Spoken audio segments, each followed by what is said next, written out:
Some people love interesting times because they come out the other side very, very prosperous. Having said that, yes, there are going to be more problems. I mean, we're having bank failures. We've always had bank failures. They're getting bigger and bigger now and more common, apparently, and it's hurting more people. Financial credit is staggering here in the last few years, starting with Washington, D.C. And whenever you have staggering expansions of credit, it always leads to problems down the road. I mean, I don't have to be too smart to know that. I just have to read some. And throughout history, too much debt leads to more problems. Do I like it? No, I don't like it. But we have to learn to live with it and adapt. If you're a politician, you don't get elected by telling people about the problems. You get elected by saying things are great and they're going to be better.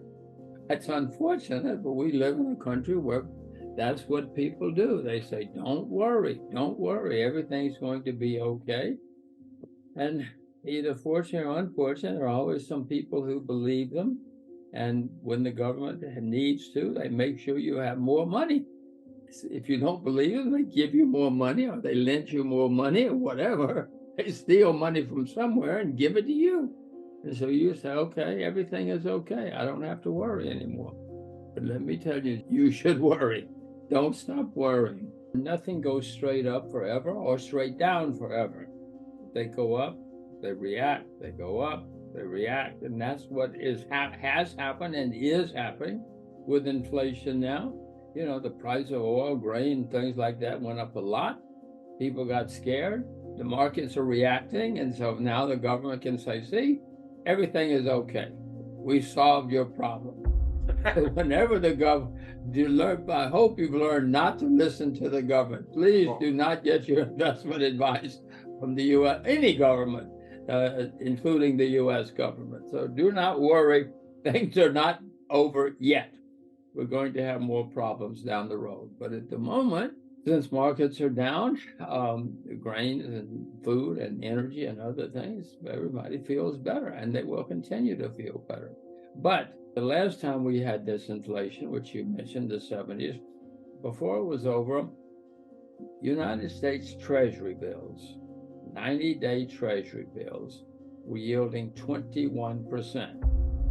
21%. That's not a typo. I know it's hard to believe, but it's a fact. It's a simple, not a simple, but it's a very painful fact. It did happen. It killed inflation. Yes.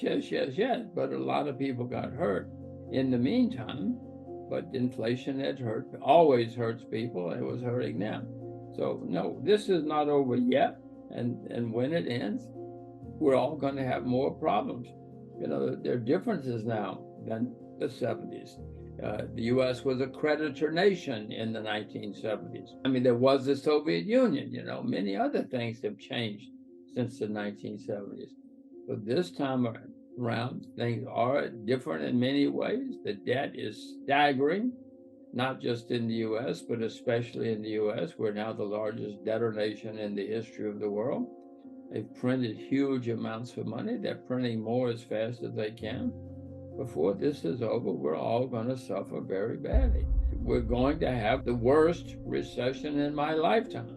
And I'm older than you, so it's going to be the worst in your lifetime too, I assure you.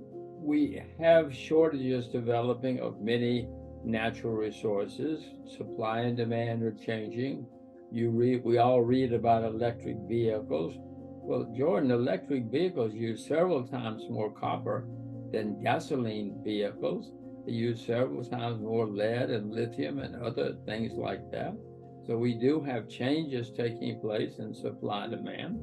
And those kind of changes always lead to dislocations and often higher prices.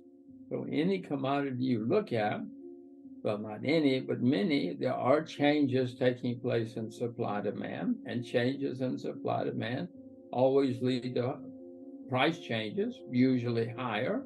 And when they go higher, that's called inflation, as you know. And if you want to do well during inflationary times, you own the things that go up in price, whether it's copper or rice or whatever it is. That's how you survive and thrive.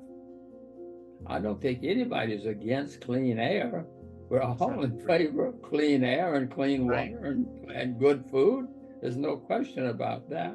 But remember, it does come at a price. You know, when you turn the light switch, you want the lights to go on. Well, some people are starting to find out in Europe, for instance, for a while there, the lights aren't coming on. And that's because they had closed many of the power plants. They did not approve of hydrocarbon power plants or nuclear power plants or whatever they didn't approve of. And for a while, there was not enough electricity. In the end, people are going to say, wait a minute, I want my lights. I want my electricity. And so I'm afraid that this may turn out to be a movement, successful, proper movement perhaps. But in the end, people are going to say, wait a minute, wait a minute, wait a minute. I need my electricity. I need my car. They're going to say it's more important that I get to work